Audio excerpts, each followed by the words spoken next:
Moderna is planning to build a factory in Africa and use it to produce coronavirus vaccines. The continent is suffering from a serious COVID vaccine shortage.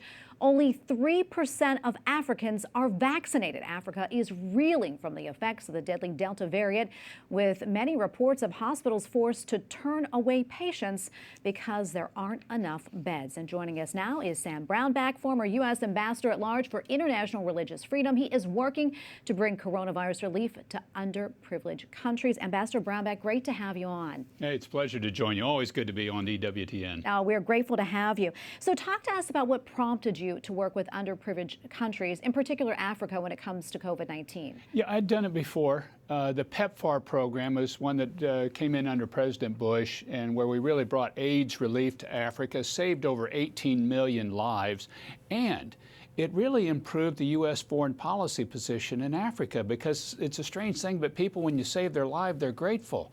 And the African people were. And so we were looking and saying, what can we do humanitarian-wise during this crisis that we're in? And the thing that I really was drawn to was the special drawing rights that the IMF could use to get funds into these poor African countries in particular to help them with hospital beds, vaccinations during this horrific downturn in their economy due to COVID. Yeah, we talked a little bit before our conversation right now about the situation in Africa. But if you don't mind, can you let our viewers know a little bit more about what's happening there right now when it comes to COVID-19? It's terrible. I mean, it's terrible everywhere. COVID is awful. Africa is a younger continent than most other places, and so that's in its favor. But it's still, the Delta variant is wiping out places, and they just don't have enough hospital beds or hospital equipment or oxygen in many of these places. So when we were looking at this special drawing rights, is that can also help be used for hospital equipment, which is what they desperately need right now. And then they just need to get their economy back up too, because people starve when they don't have enough money or income coming in to feed their family. Yeah, and I know that you recently wrote an article that African countries may turn to China in this instance. Can you talk to us more about that, and why China, and what type of impact could China have on Africa? Well, China is really making a play for Africa. They are putting lots of resources in it. They don't ask any questions about human rights issues or religious freedom or anything like that. They just want the resources, and they want to control it with their money.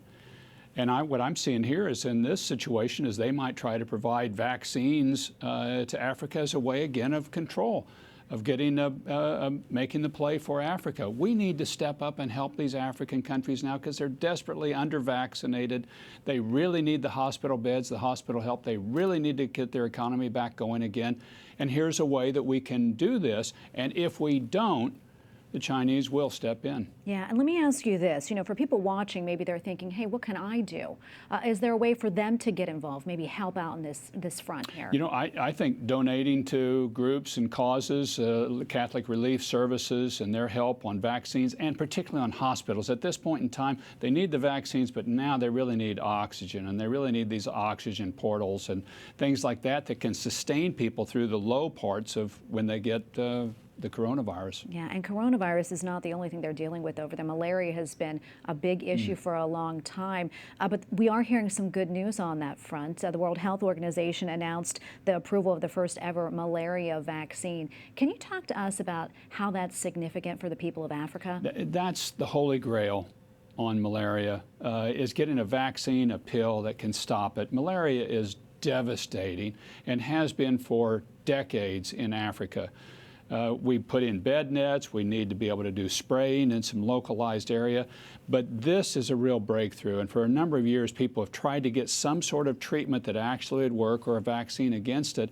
And to have this, now this one has kind of a low effectiveness rate. We would look at it and say, is that really worthwhile? But you're helping a number of people. And if we can now get some of those vaccines up to a 70% effective rate against malaria, now we're really talking about a game changer in a place that malaria has devastated, particularly young people. Malaria really hits the young. Yeah, absolutely. We're running out of time, only about a minute left, but I really want to talk about this. I know that you've been very busy today. You were out in Leesburg, Virginia. You were at the Pray, Vote, Stand Summit.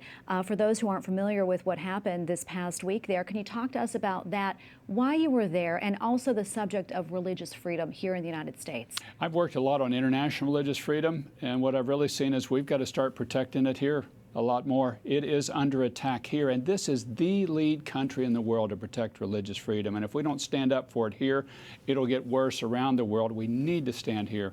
So what I was talking with them today is we need to have something like a national committee on religious freedom, like the National Right to Life Committee, that will stand and fight nationally, but in the states and locally at school boards and state legislatures for people's fundamental right of religious freedom. This is a First Amendment right. It's also a beautiful thing to be able to peacefully practice your faith, whatever that faith might be.